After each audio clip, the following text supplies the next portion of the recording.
بيكون كل الجميع بخير. معانا انجاز جديد. استاذ احمد نورتني شرفتني.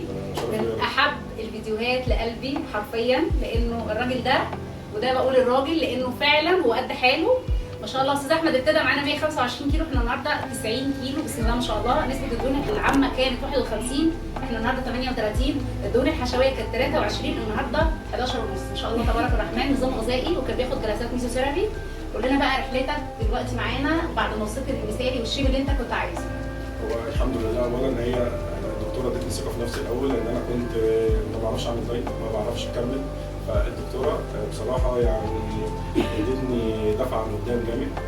تابعنا الموضوع، طبعا محتاج شغل منك، ما ينفعش ان انت تعمل حاجه هي هتعمل لك حاجه لوحدها، لا يعني الحقن برضه مش لوحدها. لازم ننزل، لازم نعمل دايت، لازم نبتدي رياضه، لازم نعمل كل حاجه. لان احنا كان السكر التراكمي برضه كان تايب 2، كان فيه كوليسترول عالي جدا، كان عالي. كان عندنا مشاكل صحيه كتير طبعا. الفيتامينات الفيتامينات طبعا كلها كانت في ذمه الله، لان هو كان شخص بياكل بس. كنت بحب الاكل جدا طبعا، كلنا بنحب الاكل جدا.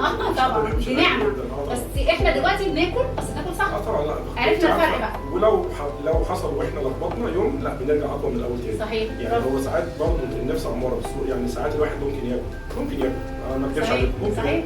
زي ما انا قلت في الفيديو سياسه 80/20 اللي هي ال 20 اللي انا كان يوم بقى اعرف اظبط. برافو عليك، برافو عليك. بالظبط. فانا شابوه للدكتوره بصراحه، الناس المحترمه دايما بترد عليا، دايما بتكلمني، دايما كانت تقول لي تعمل ايه وما تعملش ايه.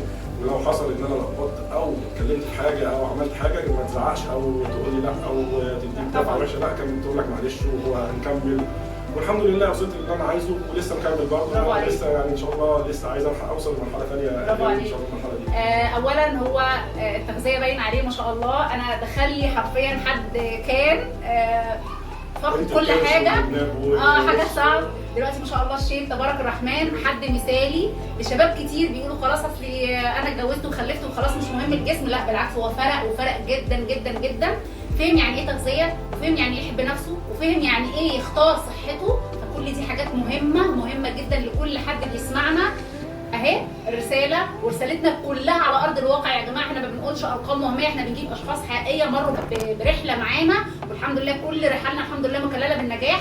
استاذ احمد مش اول واحد ولا هيبقى اخر واحد، بس هو من الناس اللي هتعلم دايما معايا، لانه قد ايه شاطر. الكلام ده كله يا جماعه في 3 شهور، يعني 3 شهور هو كمل بقى على اللايف ستايل بتاعنا. احنا تقريبا توتالي كله 6 شهور تبارك الرحمن. يعني تقريبا ما شاء الله تبارك الرحمن. حد فعلا قد ايه فاهم، وهو ده الوعي اللي احنا بنزرعه في كل واحد. لازم تفهم نفسك وتفهم انت محتاج ايه، وفين نقط ضعفك وفين نقط قوتك، ودي مش هتلاقيها لما حد يكون متخصص ويكون فاهم هو بيعمل ايه.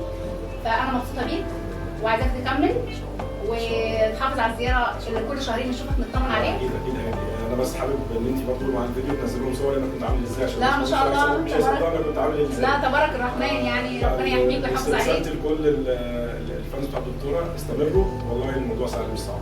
صح، لانه بتعرف تقدر تعرف نفسك وتحب نفسك. الكوتش بهنك بعض بنفس صعب. لا الحمد لله بقيت واجهه مشرفه لكل الناس اللي بتقول لا التغذيه صعبه. حبينا الحياه من صحيح. حبيت ان انا انزل اجيب لبس جديد، انزل اشوف الحاجات الواسعه اللي عندي والضيقه. هو ده يا جماعه اللي انا بحب اسمعه، وهي دي التغذيه، وهو دي الرساله اللي احنا كلنا بنوصلها. ودمتم اصحاء النهارده من اسعد ايام حياتي، وهي دي طبطبه ربنا علينا كلنا، ان كل واحد بيحب عمله وربنا بيديله على قد ما هو بيتعب. حب عملك وحب كل حاجه انت بتعملها عشان ربنا يرضيك في كل حاجه بتعملها.